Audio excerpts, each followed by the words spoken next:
Jika dun sana sarang banyak pikiran, jika dun sana sarang butuh hiburan daripada dun sana.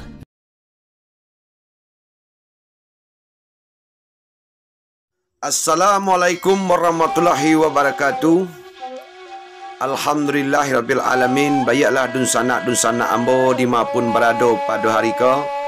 Pada hari ke ambo akan memperkenalkan kepada dun sana tentang pengobatan bekam tanduk dan menggunakan api.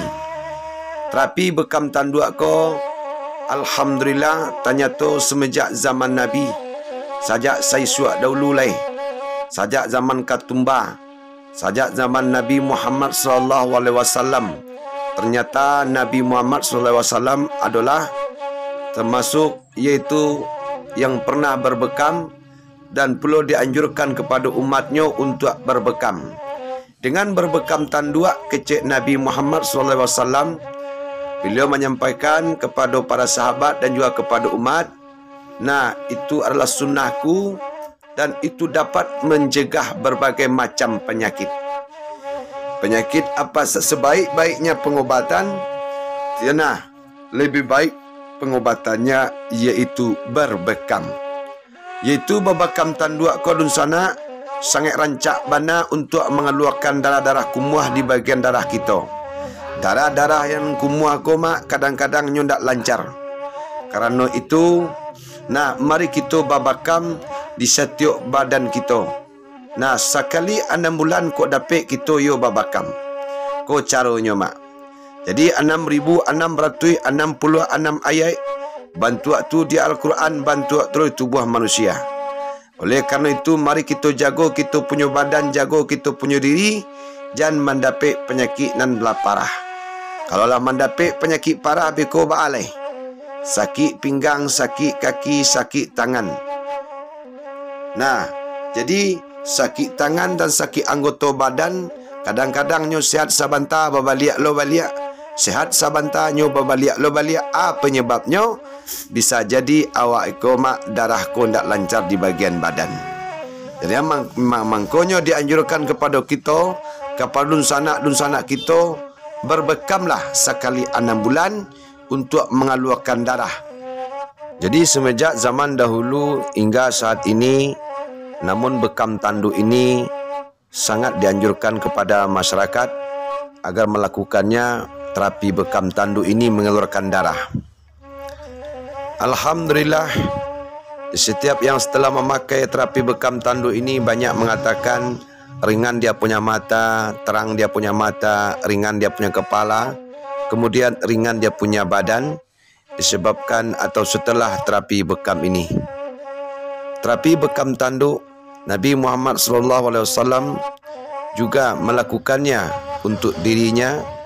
Nah, dan juga dianjurkan kepada umat Nabi Muhammad SAW, iaitu kepada kita. Nah, yang ingin berterapi bekam tanduk, lakukanlah sebaik-baik pengobatan adalah terapi bekam. Dengan mengeluarkan darah, insya-Allah darah yang kena racun pun dikeluarkannya. Nah, digunakan yaitu pena jarum ini untuk yaitu mengeluarkan darahnya. Apabila ada darah-darah tersumbat, darah-darah enggak jalan, darah yang membeku, maka akan dikeluarkan dengan terapi bekam tanduk ini dengan menggunakan api. Efek samping tidak ada, karena ini berakibat terapi bekam tanduk ini menggunakan api secara alami dan tarikannya itu lembut untuk bagian kulit, jadi enggak merusak. Ini tipnya dan ini caranya. Perhatikan, kita gunakan api seperti ini, memasukkan api ke dalam tanduk, kemudian kita menempelkannya kepada dinding kulit kita. Nah, setelah dilakukan hal ini, insya Allah hari ini juga ringan kita punya badan, apalagi pada bagian pinggang ini. Ini untuk bagian pinggang. Diterapi juga pada bagian pinggang, insya Allah enak kita punya pinggang. Jadi ini kebetulan Masih banyak juga yang senang. Ini pasien-pasien yang masih ada yang menunggu. Setelah terapi bekam pada bagian badan, pinggang, kaki, kemudian kalau ada juga orang matanya kabur, juga ada juga alat terapinya. Oke, kita lihat. Inilah cara pengobatannya. Itu darah kotornya keluar, darah tersumbatnya, darah-darah nggak lancarnya keluar. Dengan menggunakan terapi bekam banyak manfaatnya, banyak faedah.